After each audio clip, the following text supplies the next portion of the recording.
Hello friends, my name is Rihan Dansena. आप सभी का दिव्या क्लासेस में स्वागत है। आज के हम अपने इस वीडियो लेक्चर में CGSI एग्ज़ाम से संबंधित जो करंट अफेयर की सीरीज़ देख रहे थे उसका हम लोग दूसरा भाग देखेंगे। और जो यह करंट अफेयर है वो जनवरी 2022 से एग्ज़ाम तक का रहेगा। मैं आप लोगों को जो करंट अफेयर का प्रश्न बताऊंगा वो बहुत ही महत्वपूर्ण है और इससे प्रश्न एग्जाम में आने की संभावना ज़रूर है, तो आप लोग इसको अंत तक ज़रूर देखें। तो चलिए हम लोग अपने जो CGSI एग्ज़ाम के करंट अफेयर्स हैं उसको वस्तुनिष्ठ रूप में पढ़ना प्रारंभ करते हैं। हमारा पहला प्रश्न है, 52वां दादा साहेब फाल्के पुरस्कार किन्हें प्रदान किया गया है? तो हमारे पास यहाँ चार ऑप्शन है और इन चारों ऑप्शन में जो सही उत्तर है वो है ऑप्शन सी, आशा पारेख। ठीक है, तो 52वां दादा साहेब फाल्के पुरस्कार आशा पारेख को प्रदान किया गया है। और हम लोगों को 50वां और 51वां जो दादा साहेब फाल्के पुरस्कार है उनको भी देखना है। तो जो 50वां दादा साहेब फाल्के पुरस्कार प्रदान किया गया था वो किनको किया गया था?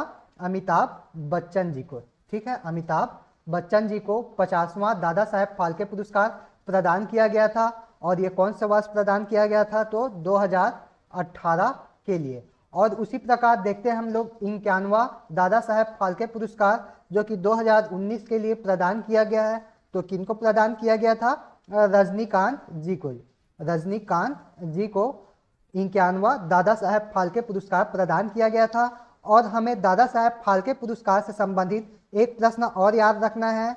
जो प्रथम दादा साहेब फाल्के पुरस्कार है वो किनको प्रदान किया गया था? तो उनका नाम है देविका रानी। हमारा अगला प्रश्न है, ग्लोबल इनोवेशन इंडेक्स 2022 में भारत का कौन सा स्थान रहा है? तो हमारे पास यहाँ चार ऑप्शन हैं और इन चारों ऑप्शन में जो सही उत्तर है वो है ऑप्शन बी, 40वां स्थान। ग्लोबल इनोवेशन इंडेक्स 2022 में भारत का 40वां स्थान रहा है। इसके अलावा हम लोग को याद रखना है कि इस इंडेक्स में प्रथम स्थान स्विट्जरलैंड देश का रहा है। स्विट्जरलैंड देश का इस इंडेक्स में प्रथम स्थान रहा है और भारत का बोलेगा तो 40वां स्थान रहा है। इसके अलावा हम लोग को याद रखना है कि 2015 में भारत का जो रैंक था वो 81वां रैंक था और 2021 में इस इंडेक्स में भारत का जो रैंक था वो 46वां रैंक था। हमारा अगला प्रश्न है, राज्य अलंकरण पुरस्कार में कौन से एक पुरस्कार को शामिल नहीं किया गया है? तो हमारे पास यहाँ पर चार ऑप्शन है। पहला है माता कौशल्या सम्मान, दूसरा है खुमान साहब पुरस्कार, तीसरा है लक्ष्मण मस्तूरिया पुरस्कार और चौथा है उपरोक्त में से कोई नहीं। तो हम लोग देखते हैं कि अभी हाल ही में राज्य अलंकरण पुरस्कार में 3 नए पुरस्कारों को शामिल किया गया है और उन 3 पुरस्कारों का नाम क्या है? माता कौशल्या सम्मान, दूसरा है खुमान साहब पुरस्कार और तीसरा है लक्ष्मण मस्तूरिया सम्मान। तो इस प्रकार से इसमें पूछा गया है कि किसको शामिल नहीं किया गया है, तो हमारा उत्तर हो जाएगा उपरोक्त में से कोई नहीं, क्योंकि जो ऊपर में हम लोग तीनों पुरस्कार देखे हैं उन तीनों को ही शामिल किया गया है। अब हम लोग देखते हैं कि जो लक्ष्मण मस्तूरिया जो पुरस्कार है वो किस क्षेत्र में दिया जाएगा? तो लोक गीत के क्षेत्र में यह पुरस्कार प्रदान किया जाएगा। वहीं खुमान साहब पुरस्कार किस क्षेत्र में दिया जाएगा? तो ये लोक संगीत के क्षेत्र में प्रदान किया जाएगा। जबकि जो माता कौशल्या सम्मान है वो श्रेष्ठ रामायण मानस मंडली को प्रदान किया जाएगा। हमारा अगला प्रश्न है, हाल ही में चर्चा में रहा प्रचंड क्या है? तो हमारे पास यहाँ चार ऑप्शन है और इन चारों ऑप्शन में जो हमारा सही उत्तर है वो है ऑप्शन बी, हेलीकॉप्टर।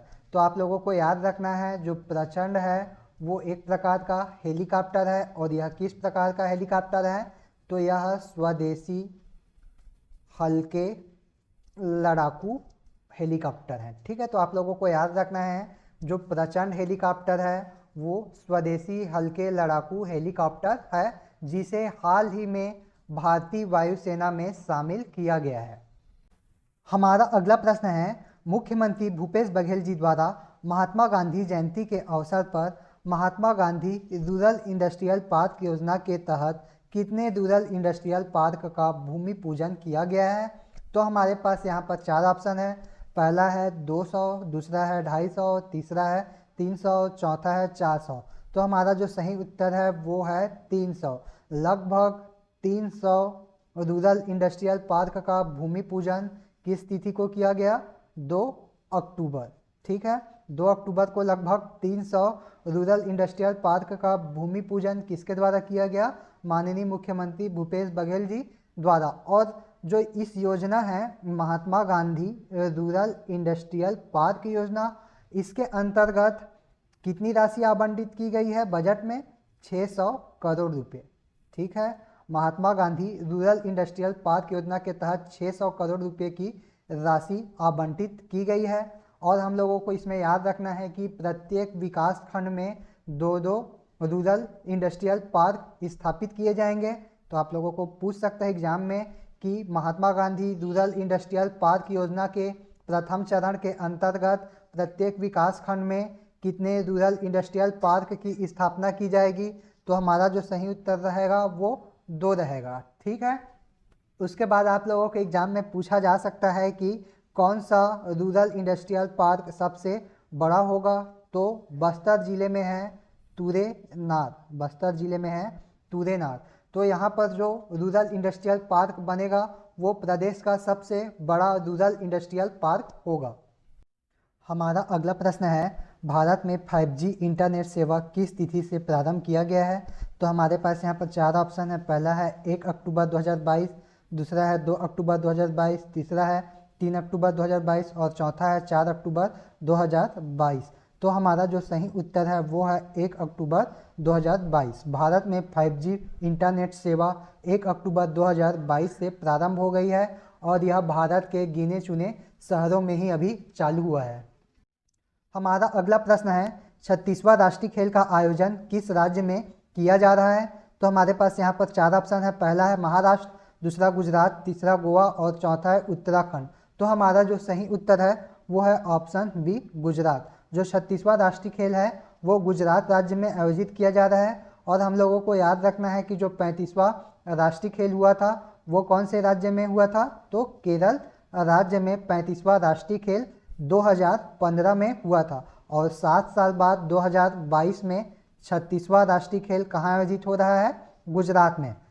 अब हम लोग को 36वां राष्ट्रीय खेल से संबंधित कुछ तथ्य याद रखने हैं, जैसे कि इसका आयोजन हो रहा है 29 सितंबर से 12 अक्टूबर के मध्य हो रहा है।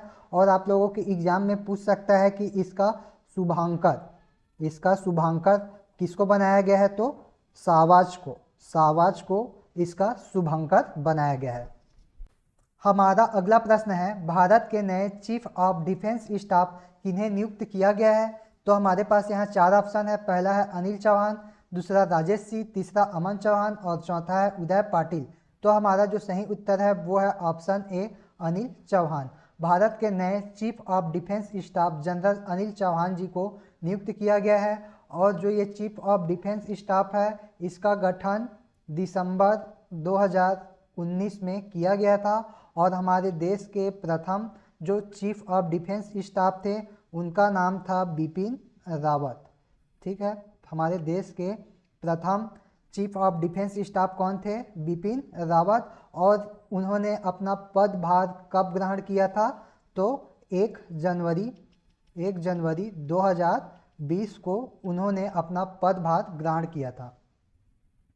हमारा अगला प्रश्न है, छत्तीसगढ़ के पर्यटन मंडल के प्रतीक चिन्ह में निम्न में से किसे स्थान दिया गया है?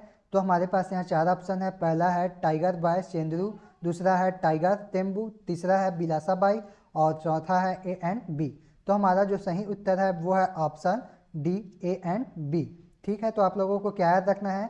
छत्तीसगढ़ के पर्यटन मंडल के प्रतीक चिन्ह में टाइगर बॉय चेंद्रू और टाइगर टेम्बू इन दोनों को ही स्थान दिया गया है। हमारा अगला प्रश्न है, भारत की 12वीं महारत्न कंपनी कौन सी है? तो हमारे पास यहाँ 4 ऑप्शन है। पहला है REC लिमिटेड, दूसरा भारत इलेक्ट्रॉनिक्स लिमिटेड, तीसरा इंजीनियर्स इंडिया लिमिटेड और चौथा है हिंदुस्तान एरोनॉटिक्स लिमिटेड। तो हमारा जो सही उत्तर है वो है ऑप्शन ए, REC लिमिटेड। ठीक है, तो भारत की 12वीं महारत्न कंपनी REC लिमिटेड है और इसका फुल फॉर्म होता है रूरल इलेक्ट्रिफिकेशन कॉरपोरेशन लिमिटेड। तो आप लोगों को ये 12वीं महारत्न कंपनी है उसको अच्छे से याद रखना है। इसके अलावा हम लोग देखते हैं कि भारत में जो 12 महारत्न कंपनी है उनका हम लोग नाम एक एक करके देखते हैं। सबसे पहले हम लोगों को याद रखना है भेल। ठीक है, क्या याद रखना है हम लोग को? भेल, जिसका फुल फॉर्म होता है भारत हेवी इलेक्ट्रिकल्स लिमिटेड। उसके बाद हम लोग को याद रखना है बीपीसीएल, जिसका फुल फॉर्म होता है भारत पेट्रोलियम कॉरपोरेशन लिमिटेड। उसके बाद हम लोग को याद रखना है सीआईएल, जिसका फुल फॉर्म होता है कोल इंडिया लिमिटेड। उसके बाद हम लोग को गेल याद रखना है। उसके बाद हम लोग को याद रखना है एचपीसीएल, और इस एचपीसीएल का फुल फॉर्म होता है हिंदुस्तान पेट्रोलियम कॉरपोरेशन लिमिटेड। उसके बाद हम लोग को याद रखना है आईओसीएल, जिसका फुल फॉर्म होता है इंडिया ऑयल कॉरपोरेशन लिमिटेड। उसके बाद हम लोग को एक एनटीपीसी याद रखना है। उसके बाद ओएनजीसी, जिसका फुल फॉर्म होता है oil and natural gas corporation limited.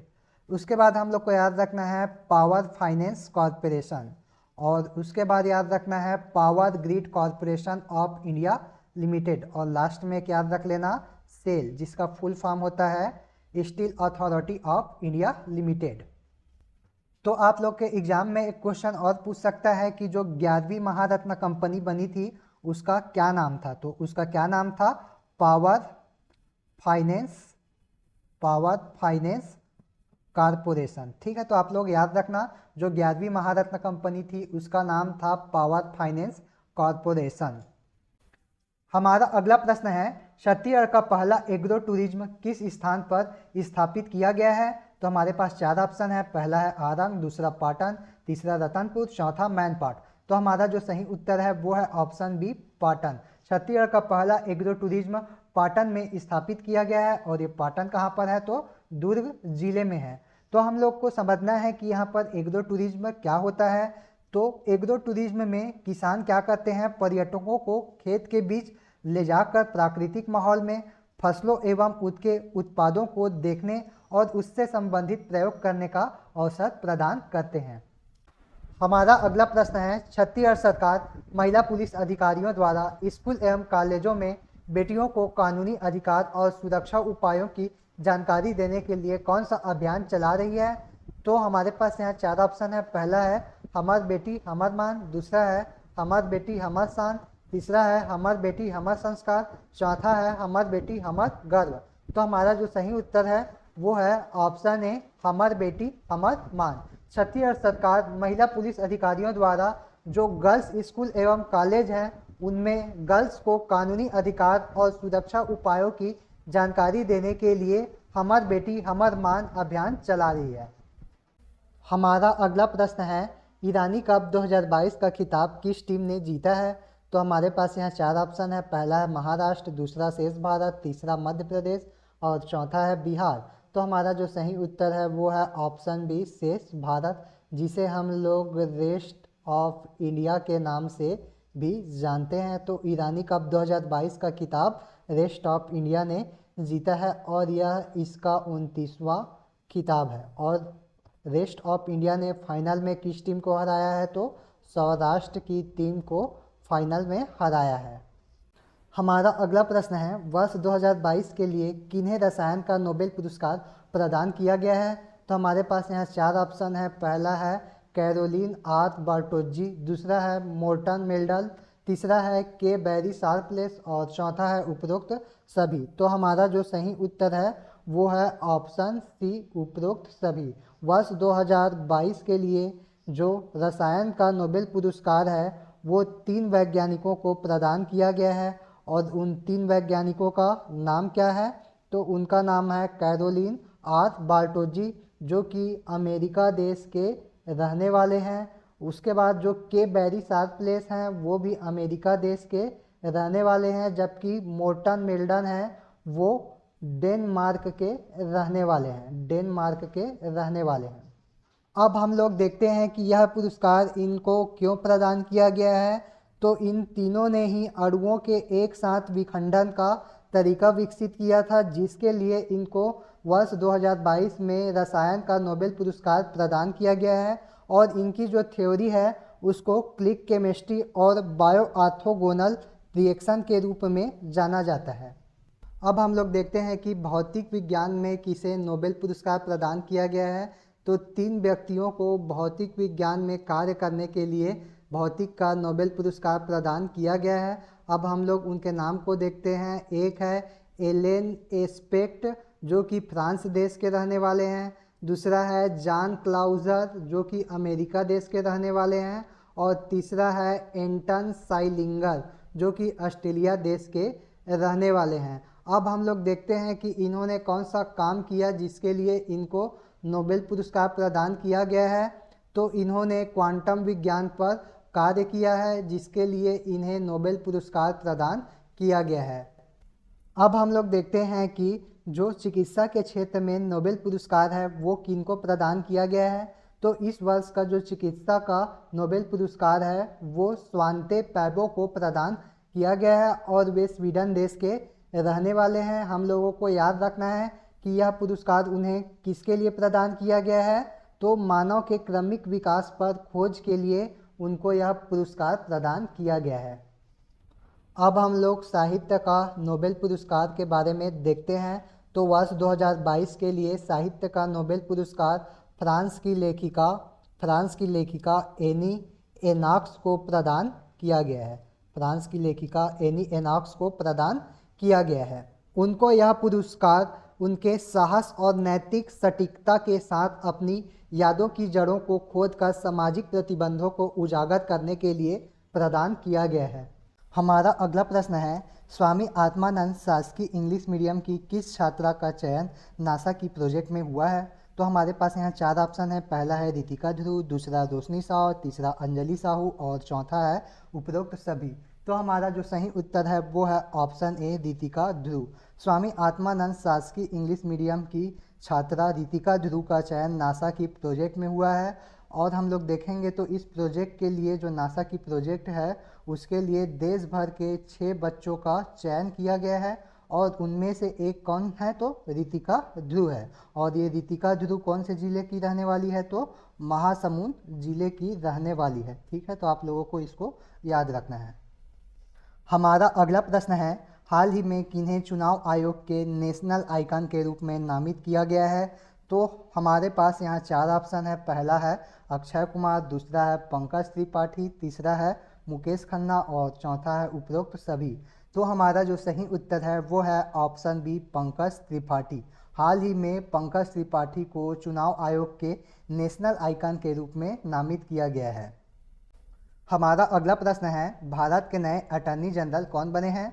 तो हमारे पास यहाँ पर 4 ऑप्शन है। पहला है के वेणुगोपाल, दूसरा आर वेंकट रमणी, तीसरा है शरद चौहान और चौथा है उपरोक्त में से कोई नहीं। तो हमारा जो सही उत्तर है वो है ऑप्शन बी आर वेंकट रमणी। तो आप लोगों को याद रखना है भारत के जो नए अटॉर्नी जनरल बने हैं उनका नाम क्या है, आर वेंकट रमणी। और वे भारत के 16वें क्रम के क्या हैं, अटॉर्नी जनरल है। इससे पहले जो अटॉर्नी जनरल थे उनका क्या नाम था, के वेणुगोपाल। ठीक है, इसके बाद हम लोग को एक चीज़ याद रखना है, जो अटॉर्नी जनरल है उसका पद संविधान में कौन से अनुच्छेद में बताया गया है, अनुच्छेद 76 में। और अटॉर्नी जनरल को शपथ कौन दिलाते हैं, तो शपथ कौन दिलाते हैं, राष्ट्रपति। ठीक है, तो ये पॉइंट को भी आप लोगों को अच्छे से याद रखना है। हमारा अगला प्रश्न है, आयुष्मान योजना के तहत महिलाओं के इलाज में छत्तीसगढ़ का कौन सा स्थान था। तो हमारे पास यहाँ 4 ऑप्शन है और इन चारों ऑप्शन में जो सही उत्तर है वो है ऑप्शन ए प्रथम स्थान। आयुष्मान योजना के तहत महिलाओं के इलाज में छत्तीसगढ़ का प्रथम स्थान था। और आयुष्मान योजना के लिए छत्तीसगढ़ को एक पुरस्कार मिला है, उस पुरस्कार का क्या नाम है, आयुष्मान उत्कृष्टता पुरस्कार। ठीक है, तो आप लोगों को ये पुरस्कार याद रखना है। और यह पुरस्कार क्यों मिला था, तो आयुष्मान भारत डिजिटल मिशन के तहत देश में सबसे ज़्यादा शासकीय अस्पतालों को पंजीकृत करने व आयुष्मान भारत प्रधानमंत्री जन आरोग्य योजना में सर्वाधिक महिलाओं के इलाज को लेकर राज्य को यह सम्मान दिया गया था। तो आप लोगों को याद रखना है आयुष्मान उत्कृष्टता पुरस्कार। हमारा अगला प्रश्न है, स्वच्छता सर्वेक्षण 2022 में 1 लाख तक की आबादी वाले शहरों की श्रेणी में पाटन को देश में कौन सा स्थान मिला है।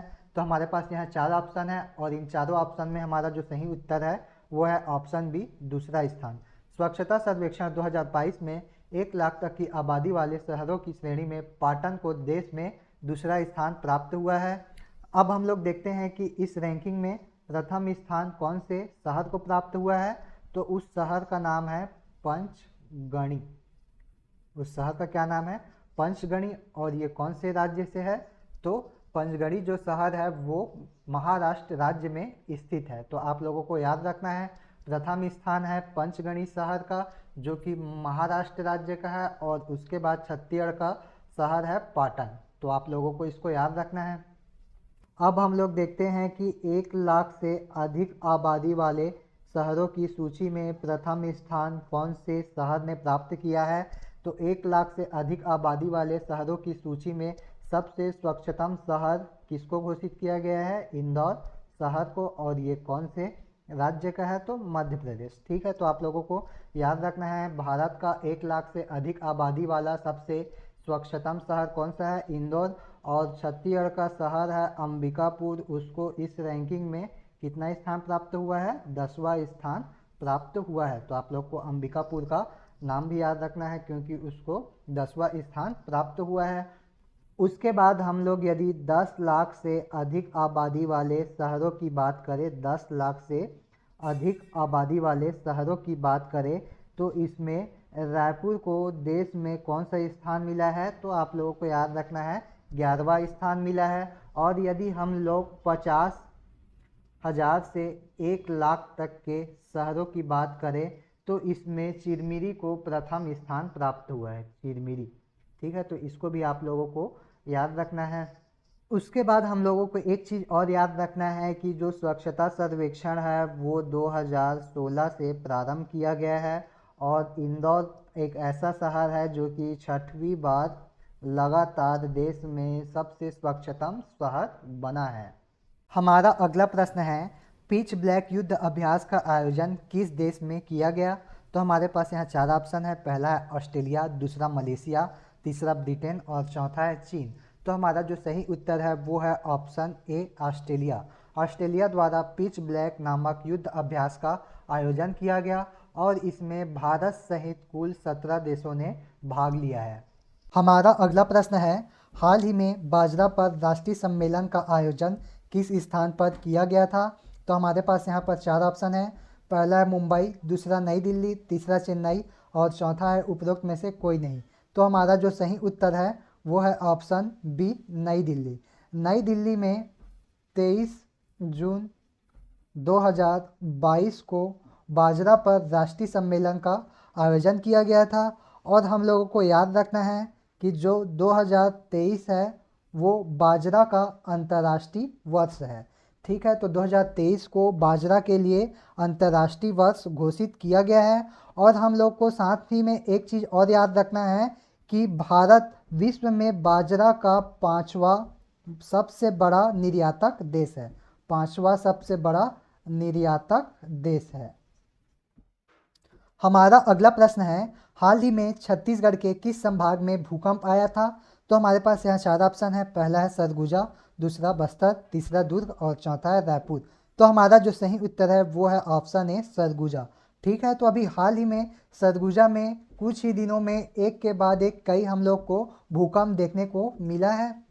हमारा अगला प्रश्न है, 68वें नेशनल फिल्म अवार्ड में बेस्ट एक्टर का अवार्ड किसे मिला है? तो हमारे पास यहाँ 4 ऑप्शन है। पहला है सूर्या, दूसरा अजय देवगन, तीसरा रणबीर कपूर और चौथा है ए एंड बी। तो हमारा जो सही उत्तर है वो है option D, A and B. 68वें नेशनल फिल्म अवार्ड में बेस्ट एक्टर का अवार्ड सूर्या और अजय देवगन दोनों को ही प्रदान किया गया है।